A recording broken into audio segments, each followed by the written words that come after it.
আসসালামু আলাইকুম বন্ধুরা, আমি আজকে চলে যাচ্ছি ইন্ডিয়া থেকে পোল্যান্ডে যাব, ইউরোপ কান্ট্রিতে, যেটা অনেকের স্বপ্ন থাকে। তো ইনশাআল্লাহ আমার বাবা মা অনেক কষ্ট করে আমাকে পাঠিয়েছিল ওখানে। আমি 1 বছর 10 মাস ছিলাম রেসিডেন্ট কার্ড পাওয়ার পরে আমি ওখান থেকে বাড়িতে এসেছি।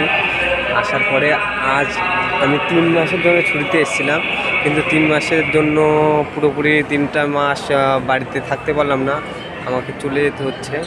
তো এয়ারপোর্টে ছোট করে একটু ভিডিও করার চেষ্টা করলাম, ভিডিওই করি। তো আপনারা সবাই দেখবেন, ভালো লাগলে কমেন্টে জানাবেন এবং